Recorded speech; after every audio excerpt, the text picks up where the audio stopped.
Hello and welcome back to Perspectives. On today's show, we have our usual roundup of stories affecting the Sikh community around the world, and in today's show, we look back and give our perspectives on an outrageous protest that took place just before Christmas as our New Zealand friends celebrated their Nagar Kirtan. Meanwhile, in India, at a huge conference, Hindutva forces publicly demand forced conversions of Sikhs and Muslims and a cap on minority religious populations, amongst many other shocking statements. More concerning, the official tourist office of Delhi and other state institutions were equally vocal in support at the event. Who other than an extremist Hindu would now feel safe visiting India, never mind living there? Well, we'll talk about that in a moment. But joining me, as always, is our very own correspondent in the meantime in Canada, James Cousineau. Good morning, James. Good morning, Angus, and good morning to our viewers out there. We have a countdown to New Year's, and it is exciting. Our final couple of shows of the year. And just so you're aware, due to cutbacks at the station, this will be my second to last episode for now. We'll see what happens down the road with budgets and all that fun stuff. But for the time being, I will be leaving the program, and Angus will be there to guide you through. But unfortunately, he'll be on his own. So it's been a great time here. It's been exciting. It's been educational, and I will continue to bring information about Khalistan and about the movement to my other channels. And of course, if anything pops up here in Vancouver, of course, I will share it with Angus as well to report. But again, thank you to all the viewers, and this is the second to last night that I'll be on the air with you. So with that, Angus, let's move on to the show tonight. Indeed. And in the meantime, James and I together, for today at least and tomorrow, we'll be bringing you our perspectives on the daily news affecting the Sikh community across the world.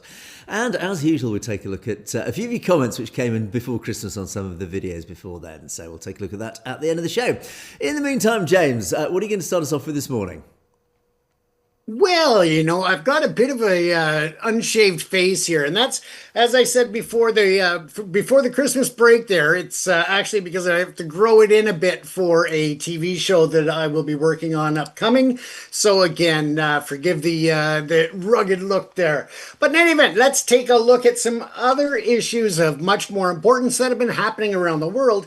And of course, we have seen that Sikh actually, this is one of the reasons I'm bringing this article, is because they are calling it Hindu protesters outside the Bangladeshi High Commission, but when they refer to the Sikhs, they call them activists, which I think is a great context because it gives more of a positive view of the Sikh community.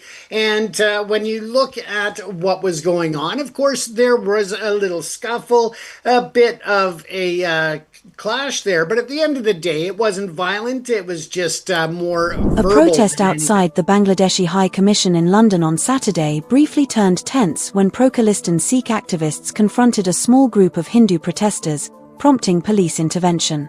The Khalistan movement seeks an independent Sikh state, dating back to negotiations around the partition of Punjab during India and Pakistan's independence in 1947. The demonstration was connected to reports of violence against Hindus in Bangladesh. During the protest, Paramjit Singh Pama, identified by organizers as a coordinator of the Khalistan referendum campaign, was involved in a brief scuffle with an Indian Hindu protester. Metropolitan police officers quickly intervened, separating the individuals and dispersing the groups. No injuries were reported.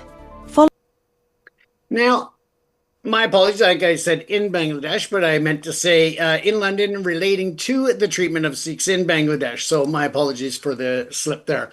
However, what was significant there is, again, that they were referring to the Sikhs as activists, whereas the Hindus were the Hindus were the protesters. And that makes a significant difference because each one has certain undertones and connotations to the term. And when you look at that and the full report, of course, they also go into naming certain individuals that have been identified by India as terrorists. But again, they bring to the forefront the fact that India has proven absolutely nothing. They've produced no evidence, no credible reports, and nothing to back up these unsubstantiated claims that we know they are always bringing out against anyone who speaks out against Modi and the government. and anybody that's participating as an activist for the Khalistan homeland. So once again, it just shows the change in the attitude and the narrative of the media, that it's finally starting to show some respect to the Sikh people and to the Khalistan movement in the global context. So I felt that was important to bring up, and I didn't want to go too much into the actual protest and activist event as a whole. I know that Angus is looking at the one in New Zealand tonight as well, so I didn't want to go too far. But by all means, go on and check out the video, check out the information if you haven't seen that already. Once again, it was more of a verbal altercation from the two sides, and police were already there trying to make sure that it stayed peaceful with the two groups, and overall it did. It was just a verbal confrontation. So again, nothing too major, but at the same time, I thought it was major in the way that the media is changing their narrative when it comes to the Khalistan movement. As we go on, of course, Angus will be covering the incident in New Zealand, and if needed, I do have a video queued up for you, Angus, on that, if you would like to look at that. But in any event, we are moving on here, and we're talking about violence. Something that, Angus, you and I talk about quite often is the criminality, youth crime, drug crimes, as well as AI and other things when it comes to mass acts of violence and individual ones.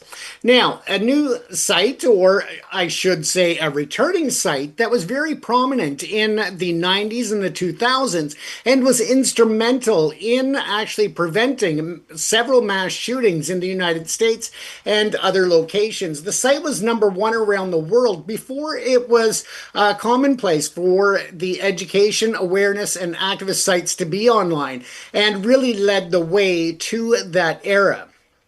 As we look at it, we can look at whether it is the mass attacks, such as the Lapu Lapu Day attack in Vancouver, where a individual drove into a crowd, killing and actually taking part in one of the largest acts of terror at a Vancouver event in our history. So again, it shows that there is a big disconnect when it comes to the actual events, the attackers, the mental health crisis that they may or may not be involved in, or the extremist conversions that go on online. There's also concerns when it comes to the mental health crisis, because there are more and more reliance on what are referred to as AI therapists. And essentially, youth and others that are in crisis are going online and going to these AI therapy bots.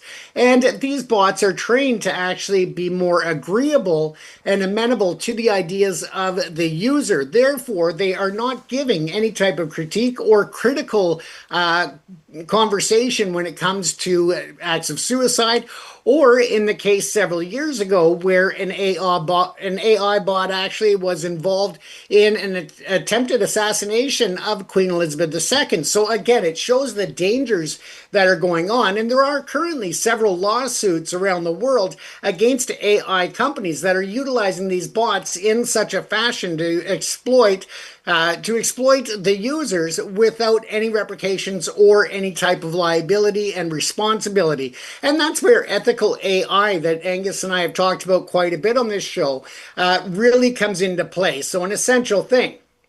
Now, the youthandviolence.com website, as I said, it addressed the root causes of violence, peer influence, and media saturation. So a big part of it is educating not just parents and youth, but also law enforcement, teachers, community advocates, all these different groups on the warning signs, the indicators, and preventable ways to deal with violence before it happens. In most school shootings, and almost 90% of them have actually been proven that they could have been stopped had people had not only had the information and realized how to identify the warning signs and indicators prehand, but also what they call leakage. And that is when a youth or an attacker, when it comes to even with the Bondi Beach attack, when you look at the history, whether it is online communications with friends, with chat rooms, and or with family and friends offline, there is what's referred to as leakage. In school shootings, almost 90%, and some say over 90%, could be prevented because there was leakage. There was claims and indicators that were clear as day in hindsight, but unfortunately, hindsight doesn't work to be a tool for prevention.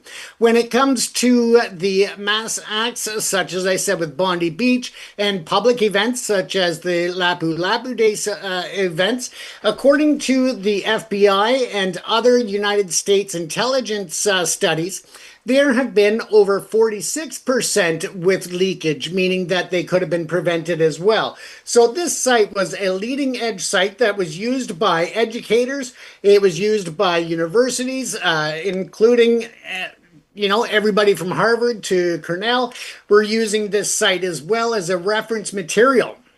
Now, it's also been used by the African American lectionary in Africa. It is a reference for the United Methodist Church and many other ministries, and as I said, schools, universities, colleges, all that worldwide.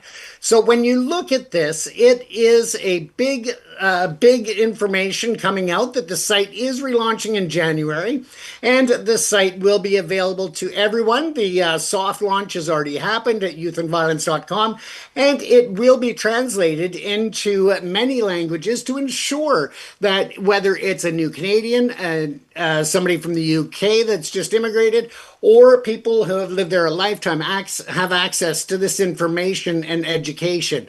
A huge step forward in hopefully preventing some of the mass attacks that we are seeing on the rise, the political violence, and as well school attacks as well. So with that said, I hope that you'll check out youthandviolence.com to help to identify and understand the indicators and warning signs of mass acts of violence. As we look at that, of course, we know that racism plays a big role in a lot of these events, or in terms of individual attacks and group attacks on individuals as well. And throughout this year, there have been many stories that have been very significant throughout the British Columbia, Canada, and worldwide. But here on one of our local papers, of course, they have listed some of the biggest amazing people from 2025. And this particular article refers to Jaz Singh Dhaliwal, who is a lawyer who ran for public office in the bordering city of White Rock. And when I say bordering city, I just mean border to where I'm at. It's about 5 minutes away to White Rock. And the problems that he faced, he really challenged himself to step out of his comfort zone, to be more involved in public advocacy, public events, and of course, politics. With that said, as I said, he ran in the city's by-election in White Rock, but what he faced was an unexpected and unacceptable level of hate, of racism, of bigotry, and just plain ignorance by some of the people in White Rock. And it goes on in this article to actually describe some of the things that he was said, that was said to him, either in person, at events, in front of other members of the public, or online. And they were everything from threats to just racist comments, telling him to get out of Canada, time to go back to India, go back to Surrey, all of these different things. So it shows that there is still that major tension when it comes to racism and the need for further understanding and awareness of not only the issue of racism in itself, but something that Angus and I have had as a goal on this program is to raise more awareness, to allow people to understand what are the principles of Sikhi, what is the culture, what is the impact of the Sikh people on our communities in such a positive and a historic manner.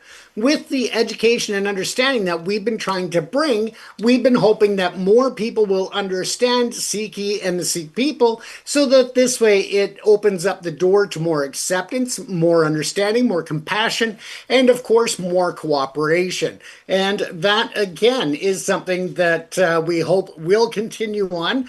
We want to see change in the world when it comes to the acceptance of all people. And that is one of the major pillars of Sikhi that both Angus and I have such a deep respect for. And that is, of course, that everybody is equal and that everybody should be challenged to be their best. Whether they're Muslim, whether they're Christian, whether they're Buddhist, whether they're Hindu, or whether they're Sikh, that they encourage you to be the best of who you can be.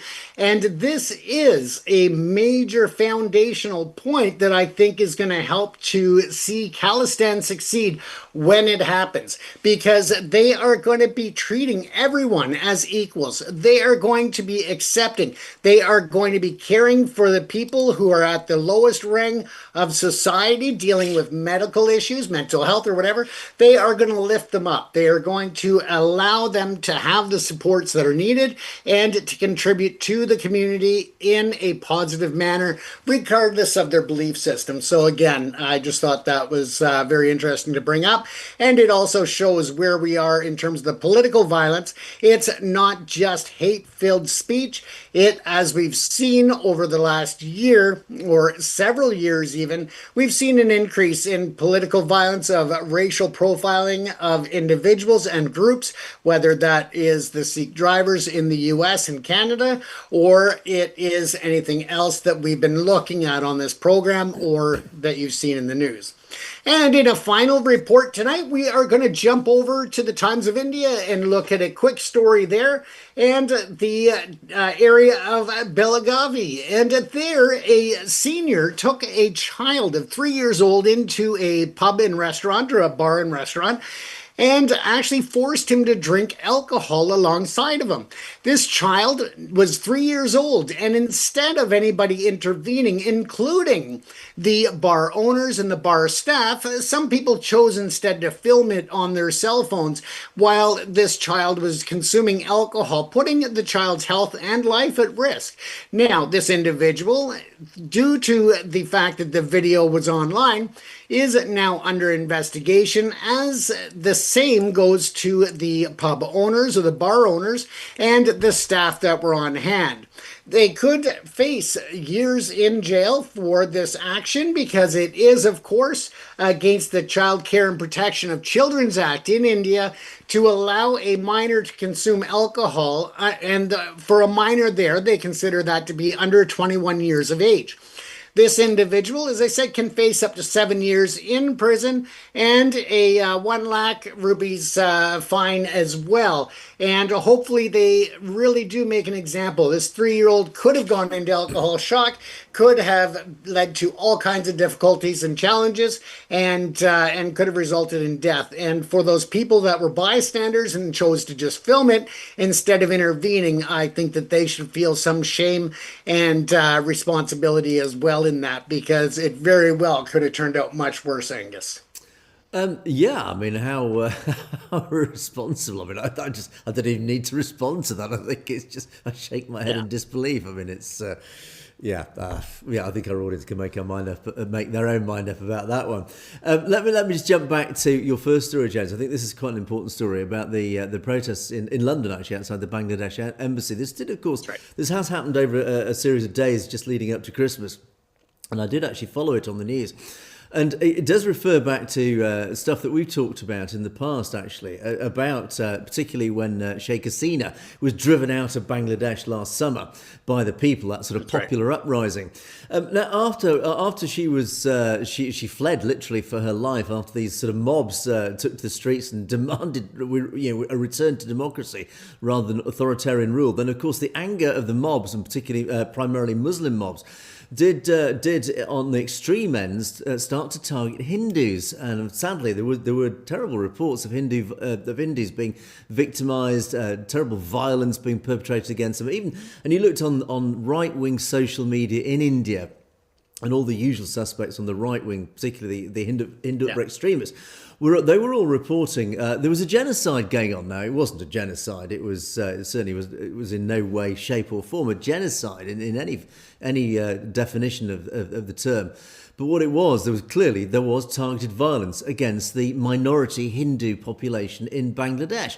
It was a result of anger, pent-up anger after this sort of rule of Sheikh Hasina.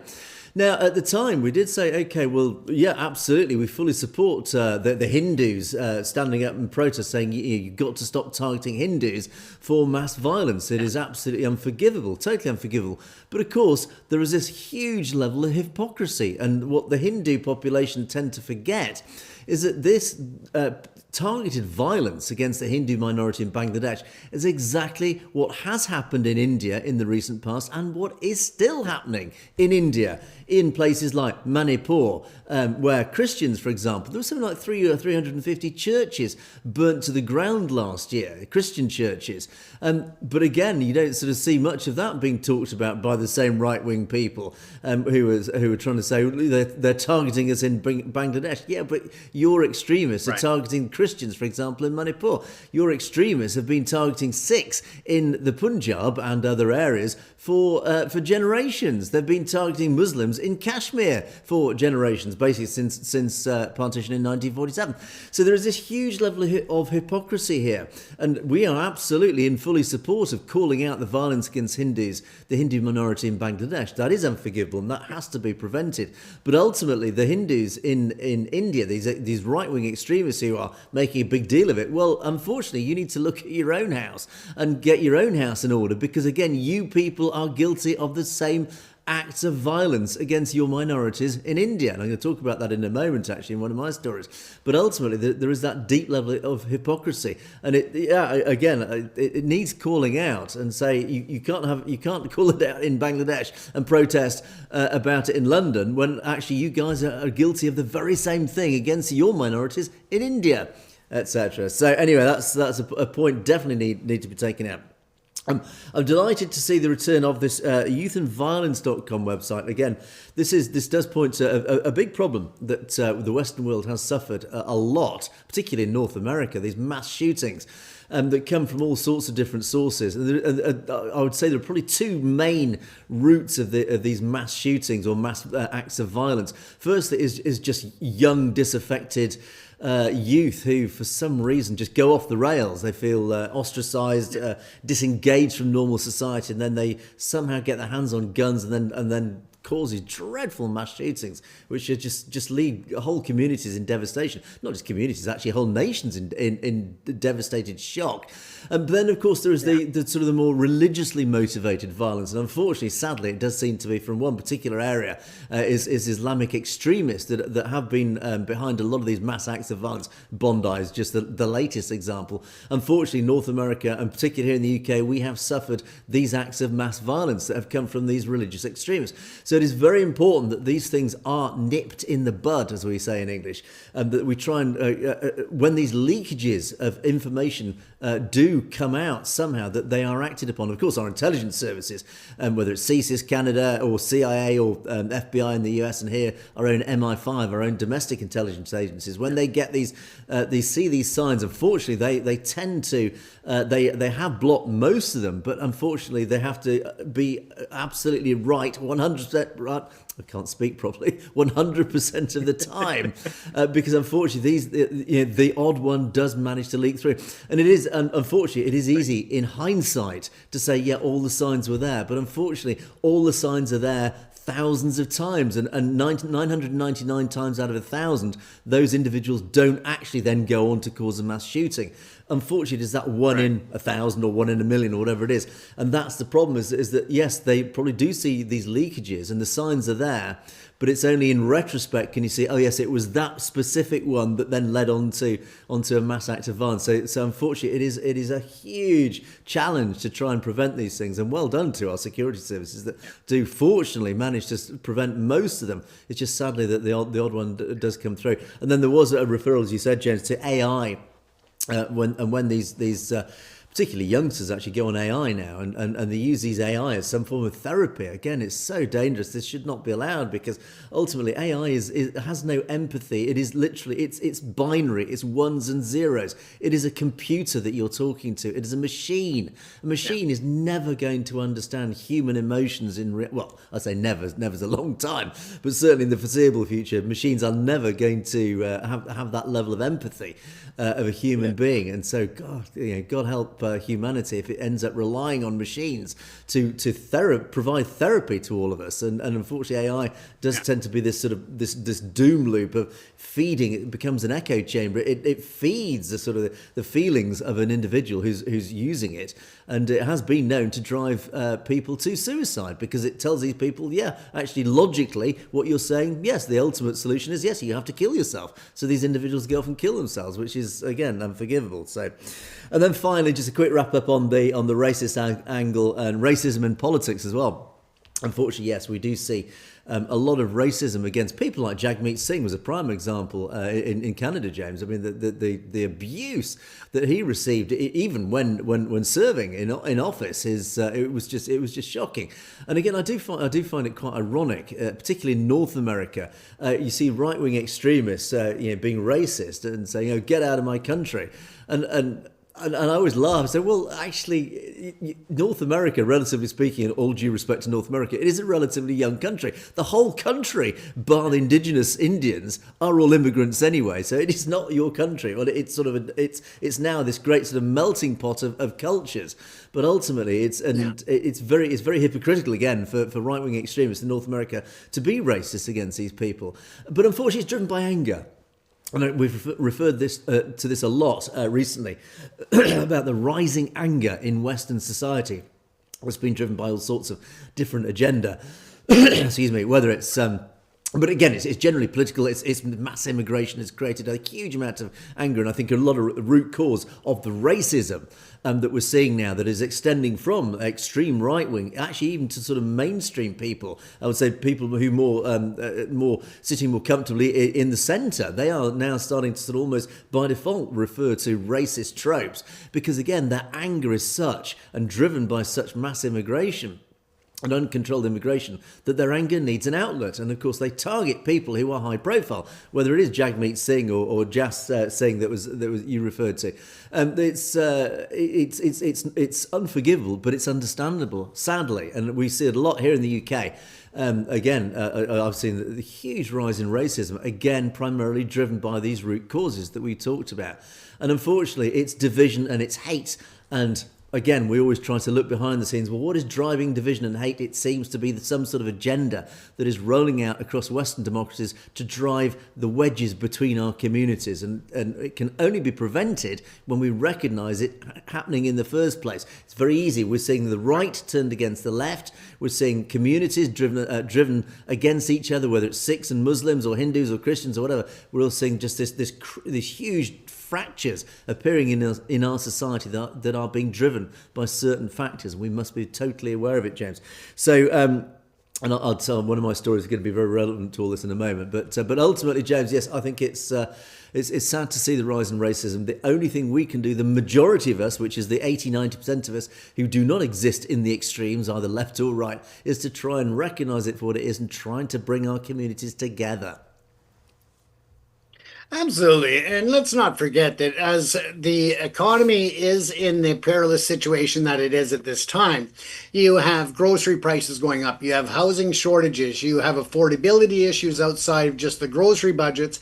You've got a lot of different issues. And then you also have strain on infrastructures, lack of family doctors, a lot of these different issues. So when you open the borders to mass immigration, you are putting more strain onto these structures, which is something that we've seen is a unstable or uncontrolled immigration policy that now countries are trying to rein in and trying to adjust.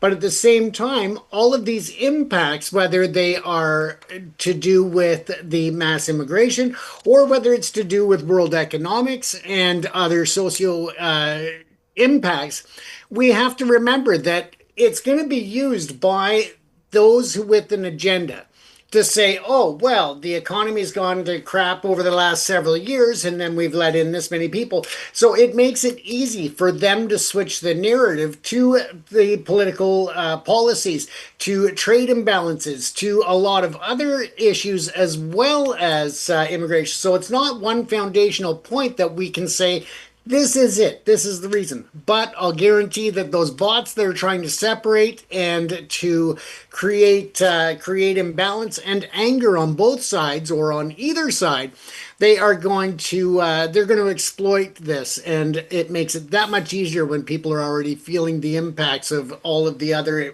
things that are coming in on them. Exactly that. Yes, I think you're absolutely right. It's just this anger that's rising massively in particularly Western society at the moment, because people are just angry about, as you say, cost of living and mass immigration, the lack of infrastructure. Certainly here in the UK, we're having problems getting a doctor. You can't see a doctor within a month of ringing up, etc. And all these things just drive this anger. Yeah. This anger needs to find an outlet, and unfortunately, it is those most vulnerable potentially in our societies that tend to be the targets of these anger. And it manifests itself in all sorts of things, like, again, those terrible rapes, for example, we had here in the UK, these hate crime rates, which, again, unforgivable. Right. Anyway, talking about division and hatred, in India, I was horrified, actually, over the Christmas period, to read a story that was reported in the Quint, it's sort of an online newspaper. It's a website or a news outlet that I do actually have a lot of time for. They write some quite interesting, well-researched articles, and they reported on a meeting that took place just recently. I'll call up the article so you can actually I'll cherry pick some of the key details of this, but it does make quite shocking reading about some of the things that were discussed. It was a meeting of the Sanatan Rashtra Shankhnad Mahotsav in Delhi. Now, what is the Sanatan Rashtra Shankhnad, whatever it's called, but you have to excuse my pronunciation. It is another affiliated unit of the RSS. And what it refers to, the Sanatan Rashtra, of course, is like the Hindu Rashtra. It's this call for this united nation that is ultimately exclusively Hindu, where citizens are righteous, temples prosper, cows are revered, Vedas are lived, and truth governs. And then the SRSM is the first step to revive that sacred Bharat, that sacred Hindu Rashtra.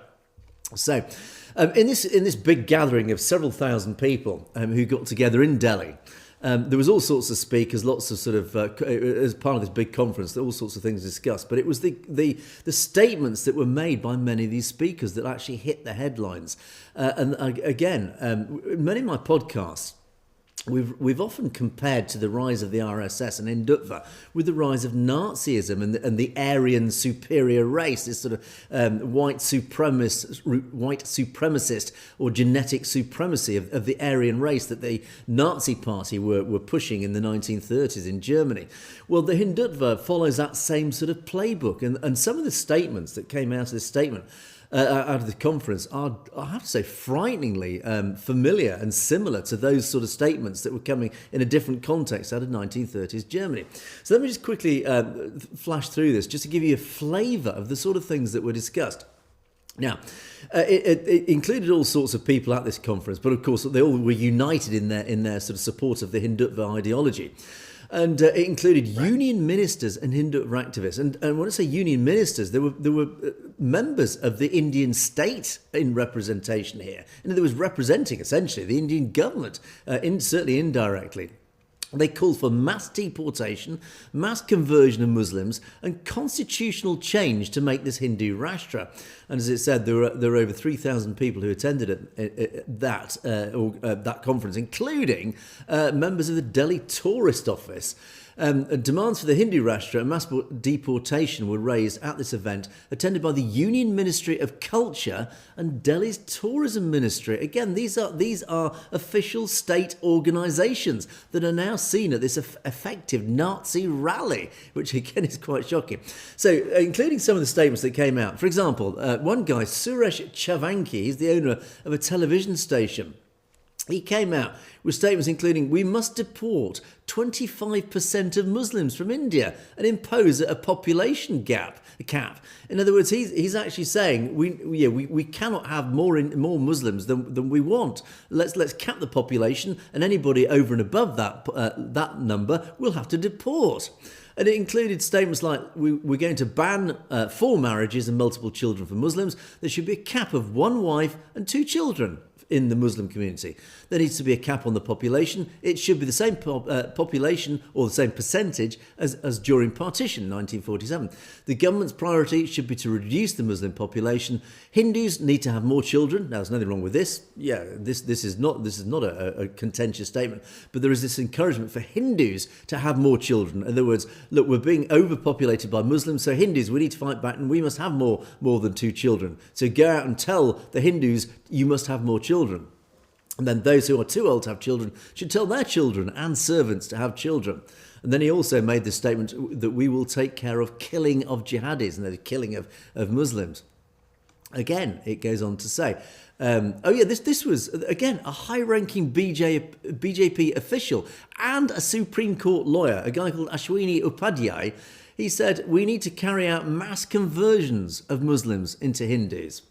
All mandirs, gurdwaras, Jains, Buddhist temples, Mas and Kavachaks should become centres of Garwapsi. Now, I had to look up this word Garwapsi. What does Garwapsi mean? It means a homecoming. It is a movement that encourages individuals who have converted to other religions to return to their original religious belief. Now, this comes back to this concept that these Hindutva people believe that everybody's a Hindu, but they have then since converted to other religions, but ultimately they were all Hindus. So they need to be reconverted back to Hindus, essentially by force. And that is what this concept of Garwapsi means. And he said, there are so many businessmen here at this conference, they can easily force their employees to convert. So again, if you own a business, you've got to force your employees, if they're not Hindus, to convert to Hinduism. If Garwapsi happens, there'll be no terrorism, no stone pelting, food will be pure, people won't spit on your roti, urinate on your fruit and defecate on your dal. And again, this is straight out of the Nazi playbook. If you all become good Nazis, then society will be perfect. We will get rid of these evil people. Again, you can see the parallels to 1930s Nazism. And he said, mass Garwapsi is the only solution. Mass conversion to Nazism, effectively, again, you can see the parallel. It's mass conversion to Hindu is the only solution, the final solution. Ral Dewan of the Hindu Fund, another Hindutva spokesperson, large-scale Garwapsi is the only solution. Dewan has consistently been calling upon Hindus to become more missionary in their efforts. In other words, to go out and forcibly convert people. In other words, again, there's this very aggressive, this very proactive drive to convert people to Hinduism.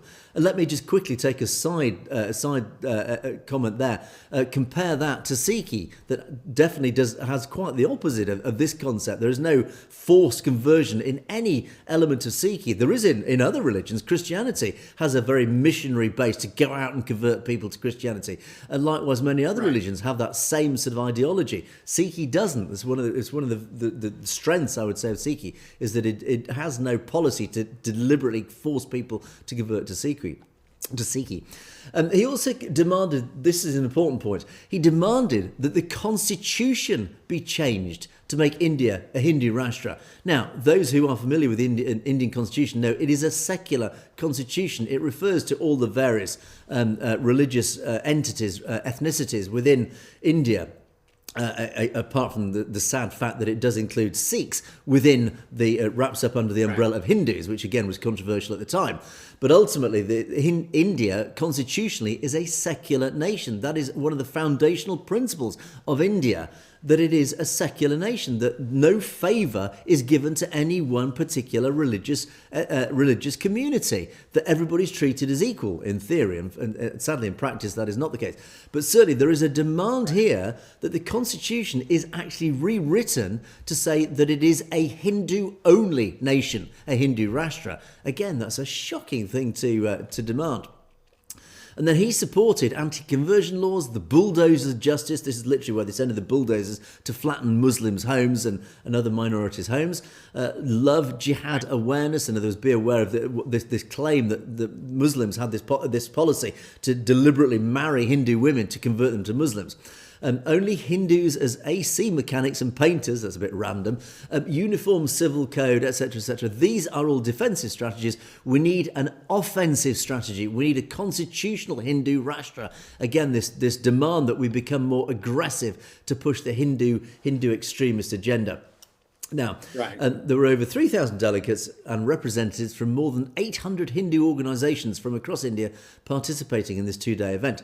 Again, this shows the level of support for this extremist ideology. This is frightening that there were over 800 organisations from the Hindu community represented at this conference. Saints, scholars, central and state ministers, entrepreneurs, advocates, thinkers and defence experts collectively resolved to work for the protection of Sanatan or Hindutva culture and the establishment of this Hindu Rashtra, this Sanatan nation. It is a matter of pride that along with the Union Ministry of Culture, Delhi Tourism is also part of this event. Again, these are state bodies involved in this event. This isn't just an event of extremists on the periphery, as often happens, and in a democracy you're always going to get this. But this is actually attended and supported by state bodies. So essentially, this is saying that the Indian government supports this idea. So anybody who thinks it's all a conspiracy theory about the RSS and Hindutva trying to take over the Indian government, I'm sorry, the truth is out there. It is that state bodies are publicly supporting these events, these pro-Nazi ideology events. And as a wrap-up, it says... The event included a sketch, excuse me, which showed a Hindu woman being killed by a man dressed as a Muslim who smashed her head with a rock. I mean, how provocative. Shown as a self-defense demonstration, the skit went on to show the Muslim-dressed man being stabbed to death. The Sanatan Santha is a hardline Hindutva organisation founded by hypnotherapist giant Balaji Attaval in Goa in 1999. So again, its roots is with some extremist idiot, basically. But it's being probed. It is allegedly being probed by the Karnataka police after the murder of an individual. But the organisation has consistently denied any involvement in the killings. Okay, that's a bit of a sort of a side issue. But the real danger here is the growth and the state-sponsored growth of Hindutva ideology. We talk about it regularly. We do know that the BJP government is essentially an arm of the RSS. But the conference alone and some of the statements that were made, again, as I said, James, come out of the Nazi playbook. It is absolutely terrifying.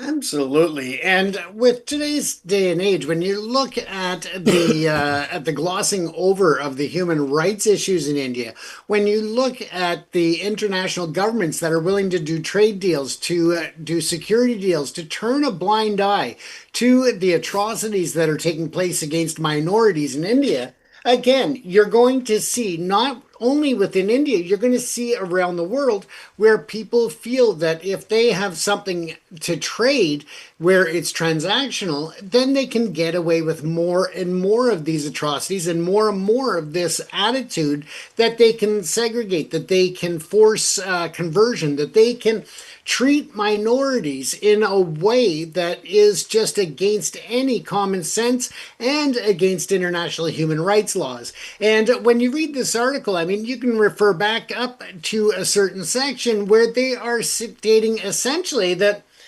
these people are shitting in your food, that they are peeing in your food, they're spitting in your food, that they are contaminating what you're eating, among other things. And I mean, this is just insane that they are putting this out there and expecting for the world to look at this and believe it. And unfortunately, it is being supported, as you said, Angus, by certain levels of government and politicians and people of prominence and power. And that is what is really scary about where things are heading.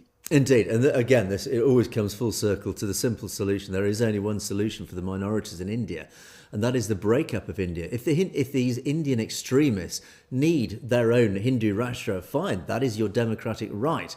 But ultimately, you've also then got to allow the minorities, in particular the Sikh people, the Sikh community, to establish Khalistan so that they can, under their own democratic right, live under their own laws, their own rules, their own policies.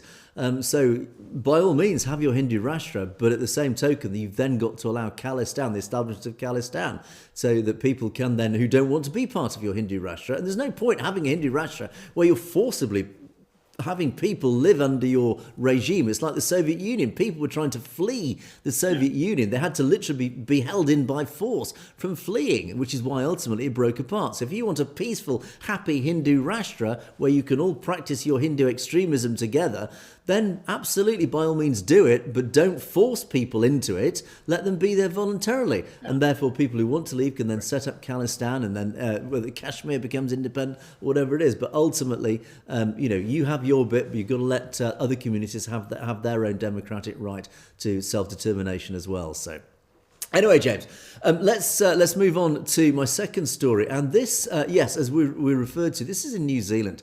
There was a Nagar Kirtan, a celebration being that was unfolding. This happened just over Christmas and just before Christmas. And I did watch it unfold, and across social media, the backlash was enormous. This Nagar Kirtan, it happened, it was organised originally by the Nanak Gurdwara Sahib in again, excuse my Maori pronunciation, but the Manurewa suburb of Auckland in New Zealand. And it was brought, the Nagar Kirtan was brought to a sudden halt when it came up against a protest by members of a far-right organisation known as the True Patriots of New Zealand.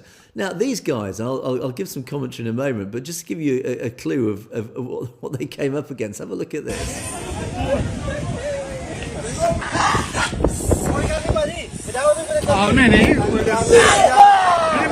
Jesus Christ is the God of the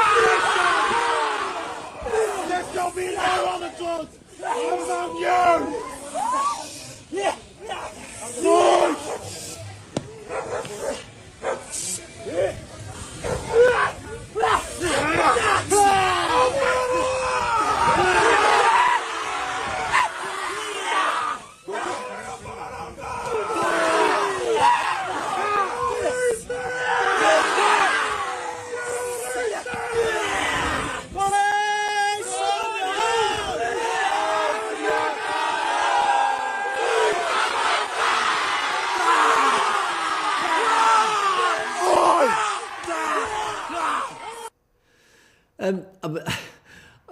I saw these videos and I just laughed, and I'll explain why I just laugh in despair. But a public statement, the protesters claimed, if you come here, you adapt to New Zealand's ways. You don't bring separatist agendas, religions, racial division, or foreign power struggles with you. Now, these guys, these white guys, and I'll play another sort of video in the background as I speak, so you can see some of the coverage. There you go. These are white guys who are doing the haka. The haka is a traditional dance of the Maoris, the indigenous people of New Zealand. In fact, arguably, I think they weren't even indigenous in New Zealand. They were from the Pacific Islands, but that's another story. But ultimately, these are white men doing the haka. That is not a white cultural dance. It is a dance that they have appropriated. And they are coming out with statements like, I mean, you heard them in that first video, Jesus Christ, something or other. Again, you can see the level of religious extremism here. These are Christian extremists. But they are telling the Sikh community, go home, you don't belong here, don't bring your religion, your racial division, etc. And yet here are some Christian extremists saying, our God is basically the only God. Again, you can see the division. But adopting a dance that isn't even anything to do with white people who have all come from Europe or the UK or wherever it is that these people have come from. So the level of hypocrisy here is why I'm laughing. And I actually got involved in all sorts of arguments. I couldn't resist on social media. I had to wade in when I saw these being broadcast on social media, and you got these white extremists or these racists coming up saying, yeah, keep these bloody Indians out. And I was sort of, you can't resist coming in. Well, hang on. You guys are all immigrants. And these idiots out here doing the haka are trying to say, don't bring your foreign cultures to our nation as they go and adopt the Maori Haka, which is nothing to do with these white idiots. Again, it's risible, and again, I just think it's absolutely shameful. Now, the good thing is, thank heavens, that most New Zealand white people are actually decent people. I've got a lot of time for the Kiwis, as we call them. But these idiots on the right wing, these are religious extremists, and these people, frankly, are just as dangerous as Islamic extremists or any extremists from any other religion. These people are a bunch of absolute idiots who have absolutely no idea of the hypocrisy that they are doing. But also, they claim to be religious people. They claim to worship their own God. And yet, they stand out there sowing division and hatred and this extremist ideology that I'm sure any God, whichever God anybody happens to worship, I'm sure any God that exists is going to look at these people and shake his or her heads in disbelief, saying, oh dear, James. Absolutely. And let's face it, one day they'll have to, if there is a God and they are facing judgment, he's going to look at them and say, you're an idiot. You were not representing me, and don't bring my name into it. Like, it's kind of like Will Smith said on the Oscars there, keep her name out of my mouth or out of your mouth sort of thing before he slapped them. And that's what God's going to do. He's just going to slap these idiots and hopefully knock some sense into them. But it's going to be too late for them to be sensible on earth. So again, it just shows.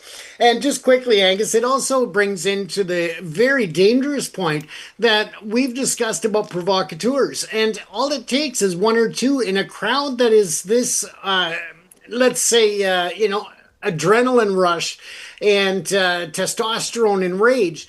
All it takes is one or two provocateurs that could turn something like this violent, and that's all it is. It's the wolf pack mentality, and that's what's really scary about this, is that as you said, whatever religion you are, you should be respecting others regardless of differences. And this definitely could be a powder keg waiting to explode. Yeah, indeed. And again, I'm just looking at the T-shirts. It says, keep New Zealand, New Zealand. Well, ultimately, you guys represent New Zealand just as much as the Sikh community does.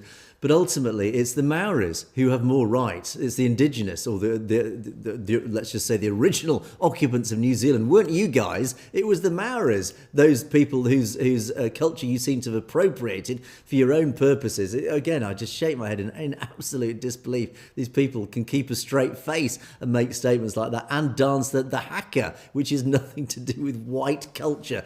Anyway. Let's move on, Jez, because again, I can.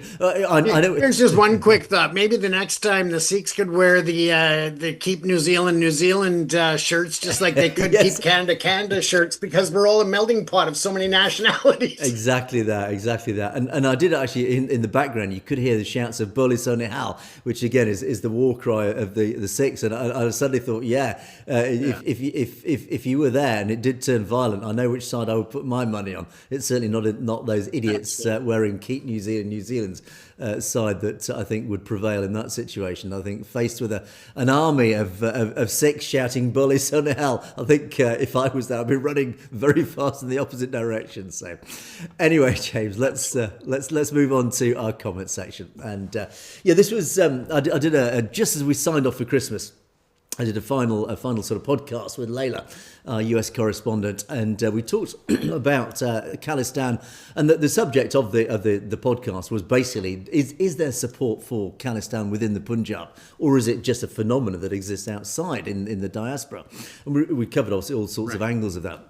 But we had loads of comments. Thank you for all of you who did comment on that podcast. Amrit Singh starts us off with that you recorded, and we did talk about how the feelings for Khalistan, the support for Khalistan, is passed down through the generations, and how important it was. And as Amrit says, I recorded news clips about 1984 and what happened there, Operation Blue Star. And you said you kept them and you kept re-watching them for years. We educated our children and grandchildren. Never forget 84. This is such an important point, James, that we talk about regularly, is the importance of, and us as a raising the podcast, is ensuring that the young generations understand their history, the history of their community, understand what did happen in 1984, which to them is obviously years ago, but for many of us it sort of seems like yesterday.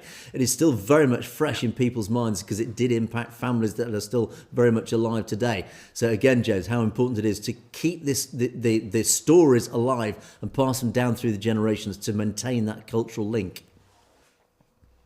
Absolutely. And as I said, even after tomorrow's show, I will still on my other channels and on my social media definitely, keep that in mind and bring education to the masses, because just because you won't see me on Satledge doesn't mean I won't be out there advocating for Khalistan and for human rights. Indeed, and don't worry, James, when Khalistan happens, you'll still be very much there with me having our cup of tea in Khalistan, right, celebrating the establishment of that great nation.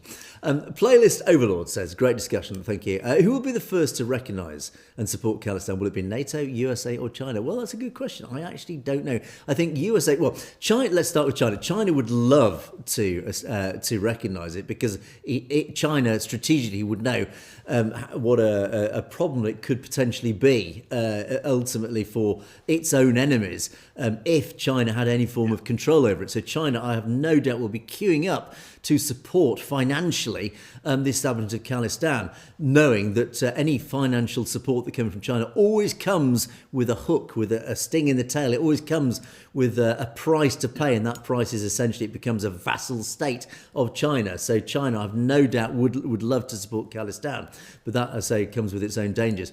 But USA, that is something that we're working on, and NATO, ultimately, NATO will be the final arbiter. NATO will be hopefully the final organisation or unit that will decide legally if and when Khalistan will happen, James. Well, and I would add one more in there, and that would be the United Nations, and that's where I think the first recognition officially will begin. I do believe that a lot of the nations in the United Nations will give recognition as a part of that unity. Actually, yes, apologies. You're absolutely correct. I was reading NATO as the United Nations. Of course, it is the United Nations, indeed, that will do that. That is the final arbiter. NATO, of course, is something very different. Yeah. And actually, that is a whole different discussion. Would Khalistan be a member of NATO? That's a very big question and a huge debate whether it should or shouldn't be. Being where it is strategically, it would be great if it was part of NATO. It would enjoy that protection of NATO. Ultimately, it may be too provocative, being effectively on China's border. Who knows? We'll see. Anyway, that's a whole different discussion. But thank you, Playlist Overlord, for your comment. Stay Safe comes with a quote from Benjamin Franklin, all about freedom. Every man, it is the common right. By the laws of God, a free man is entitled to the free enjoyment of liberty. Ultimately, James, this is exactly what we are all about. It's all about freedom of speech and the freedom of expression, the freedom to practice one's religion. Essentially, it is our basic human right. That is what Khalistan stands for. Absolutely. And again, thank you to Stay Safe, because I'm assuming he, could be a she, just contributes a lot to the program, but also to the Substack, and just a lot of thoughtful, insightful comments that we appreciate. And yeah, absolutely. It's all, it's all about empowerment. So we'll watch and see. Indeed, and we have many regular contributors, and thank you to each of you, and particularly Stay Safe, who do put a lot of well thought out comments on beneath the videos. Right, the next set of comments. This is essentially we talked about why Khalistan should be established. Again, we've been through the reasons hundreds of times. But Singh Aujla says the people of Punjab are shut up if they open their mouths. We talk about freedom. Then, of course, Hindutva and the Indian government are weaponising lawfare, as we call it, under things like the UAPA, the Unlawful Activities Prevention Act, the National Security Act, etc., etc. These methods are being used to silence dissent. This is there is no place in a democracy to weaponise law like this. Likewise, Sher Singh comes with a similar sort of comment, saying it's the media that controls the narrative. Again, it's the government control the media, which essentially means there is only one Hindutva narrative that comes out. Chadi Kala, in other words, we will prevail, don't worry. And S. Baines wraps up this set by saying, ultimately, we mustn't forget that India was put together, essentially cobbled together, as you say, by force, by the British. The British Empire brought this artificial construct of India together. It doesn't exist by any natural evolutionary, social evolution as a country. It was literally brought together by the British Empire and essentially handed over to the Brahmins in 1947 to continue that sort of colonial control. So ultimately, as S. Baines said, it's going to fall apart. You cannot keep something like this together indefinitely, that it is essentially an artificial construct that, as we say, James, is enforced through things like the UAPA, the NSA, this weaponizing of the law. Ultimately, the writing is on the wall, James. Absolutely, and to the benefit, in some ways, to J&K, to the formation of Khalistan and other regions, because all that they are doing is pushing people towards the balkanization of India, and I think that they are starting to realize that now, and that's why they are clamping down. That's why we're seeing so many different fractures forming within the foundation of the Indian government and the BJP. Yeah, as we approach the end game, and they know that the end game is fast approaching, ultimately it can go one of two ways. It ultimately goes into mass force, violence and mass control by the Indian state, which they're trying. But ultimately, it always ends up in a fracturing, a mass breakup, a balkanization, as we saw with the Soviet Union. You can only keep it going indefinitely. Harjinder Baraj says Sikhs throughout the world back Khalistan due to the Indian state's policies against Sikhism, and genocide of Sikhs is one of them, indeed. And then Pritam Korman follows up with Punjab was originally divided at partition, where the bulk of it went into Pakistan.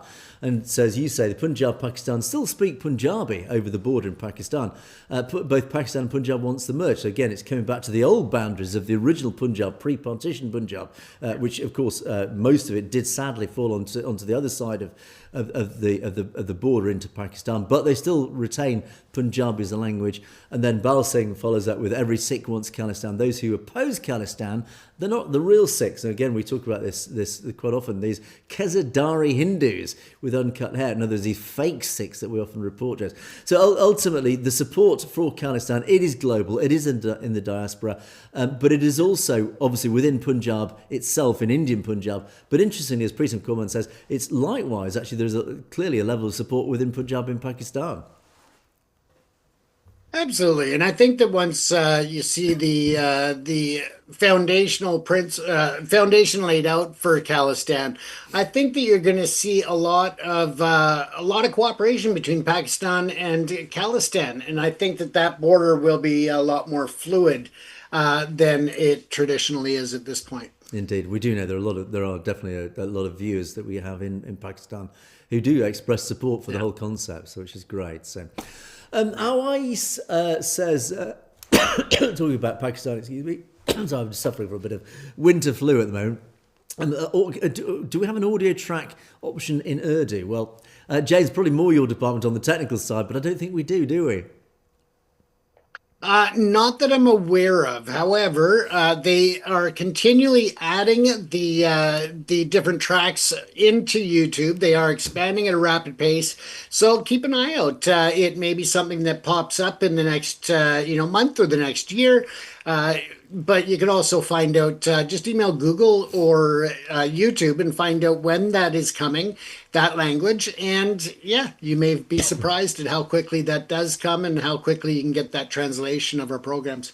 Yeah, so apologies to you, Awais. Unfortunately, our own Urdu is not very good. It's not much better than our Punjabi, sadly, but hopefully technology will come to your aid soon.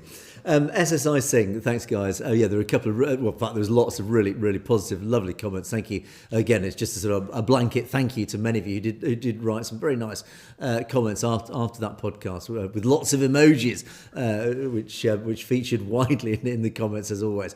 And user DD comes back with it again, talking about reading my Punjabi. Thank you to Google Translate. Sadly, I have to give away my secret, which ultimately says Waheguru Ji Ka Khalsa, Waheguru Ji Ki Fateh. And I think there's a few Akals in there and a Chardi colour, which is always nice. But thank you all for such a courageous, meaningful words. Well, thank you all, the commenters, James. As we always say, we couldn't do this show without them.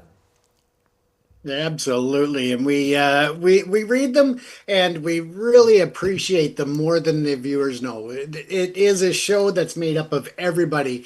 It's not just us. It's even more importantly the audience. Indeed, and the final, very positive as always, sign off to the show comes from Grow Up AZ, who says Khalistan Zindabad, and Basra, a very optimistic and totally validated comment. Punjab will be free soon. Khalistan Zindabad, Khalistan Zindabad. And on that note, we will finish the show for the day. And as always, it is a big thank you to all of you who have contributed in the comment section. Thank you. Do keep those comments coming. They're all much appreciated. Do let us know your thoughts, your perspectives, or anything that you think we need to know about. If you hear any rumours or any gossip, let us know, because we can then do some digging from our side to find out if there is a real story behind it. And thank you for all of you who have been emailing us directly. Thank you to many of you who have emailed us regularly with the links and stuff. They are appreciated. Even if we don't respond, we still have read them. We're rushing to produce the shows. But thank you. We do read your emails as well.